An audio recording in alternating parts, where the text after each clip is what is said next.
right, so we finally got a chance, finally, to take a look at Mandy, Nicolas Cage's latest experiment in scenery chewing and consumption. How did it turn out? Let's find out.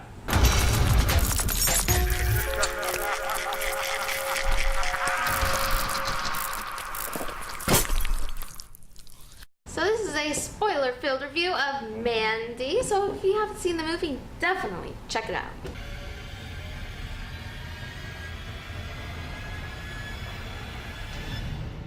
Alright, you're here. So, basic plot. Nicolas Cage and the love of his life get basically bum rushed by a cult leader. They kill her, and he goes on a hell of a revenge ride. It is likes time, so fire away. Gore! Yay! Gore! Oh, yeah. It was pretty good. Definitely rated R. I liked it. Definitely blood and guts. A lot of you blood. know. I like Good blood. revenge. Good. Good I mean, hey, chainsaw fight. You're done. Chainsaw fight. That's all you need to know. That's all you need to know. Chainsaw fight. Ah, yes. Okay. Yeah, without question, the gore was very good. The other thing that I actually really enjoyed about this is, in a lot of ways, the concept. That is to say that, okay, somebody could say to me, you know, it's this revenge film. We've seen it 1,000 times before. Okay, you're right. You have. It's you know, it's not. It's that old axiom. There's only 6 stories, anyways. It's. But this, with the idea that it was this sort of roving / you know, on the road cult leader and his followers, I thought was a nice little twist. You just don't see that all the time. That's a great bad guy, honestly, you know. And, you know, it gives you an opportunity to do kind of what they did, which is show that the cult followers are sort of at different levels. You've got your devout people that'll do anything, and then you got the ones that are kind of like, you know, and then just the general weirdness of all the people, you know, that they ran into. Is there anything else? Oh, and then the lighting in the forest, that red lighting. Oh, okay. It was really cool. Yeah, actually, it's the whole thing. Obviously, you know, this is one of the horror movies that kind of falls a little bit more on sort of the artsy side of things. Right. But it worked in this because you're right. Like, and it wasn't the only one. A lot of those scenes were just so well lit. You know, the quarry scene, which obviously wasn't really the quarry, and then the final shot where we pull out and kind of get the realization we may not even be on the Earth at all. Yeah, and one of the things that I love, because it's near and dear to my heart, was the Cenobite-esque bikers. You know, they certainly looked like them and badass as hell. And they kind of, you know, they didn't have the same powers, but just, you know, it was close enough that I was like, okay, I get where the inspiration came from. So definitely like that. It's dislikes time, and right off the top, I have to say I was not particularly fond of the lead actress, and again, I'm not 100% sure if it was written this way or if it was just her interpretation.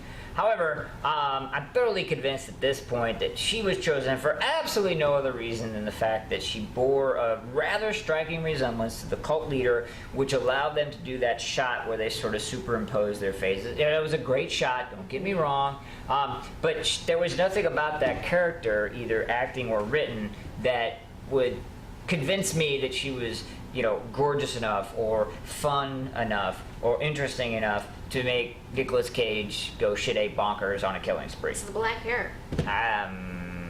You can find better. Calm it down over there. Was there anything that rubbed you the wrong way? Yeah. And that was? Let me think about it. Hold on. Oh, well, the Cinemites, as we like to call them. Cinemite. Not real Cenobites, but Cinemites, yes. They seem to be easy to kill. You know, like a regular Cenobite, you can't kill a Cenobite. Of course not. Don't even think about it. But, you know, those Cinemites. Well, okay, so they were pretty easy to kill. You know? They were easy to kill, and I mean, you know, you could say, well, they had to be to get to the end and the final fight, and that's fine. But my bigger problem was they kind of were introduced almost supernaturally, right? He had to call them on the magic horn. They showed up just kind of out of nowhere. You know, they didn't really speak. They knew what to do. Even when, like, Nicolas Cage was kind of hunting them down, they seemed really hard to kill, like, initially, then became very easy, and they became very easy, and this was one of my dislikes, when he basically went to their house. And Like- they do drugs? and watch porn and sit on the couch. Yes. Like, these are badass, you know, Cinemite biker dudes, and they're just, you know, at home hanging. You know, that just ruined that kind of Yeah, it did. semi-illusion for me. So that was, yeah, that ties in with what you were saying, but that was definitely something I was like, Oh, eh. and then one more, just like, One more. Do we I have time? guess All I right. didn't like that, it was pretty much like, almost like an acid trip. This whole entire movie. Like, I should have been on acid watching this movie. And I probably would have been a pretty good movie if it Okay, wasn't so- too much like that, but it kind of just Ah. overwhelmed a little bit. All right, now you bring up a fair point. Now, what I will say is this. Now, we're very aware every so often, and we've kind of covered these before, that a filmmaker will make a horror movie that you're supposed to be messed up on drugs to watch. Okay, absolutely hate those. They're stupid, and because they don't do drugs.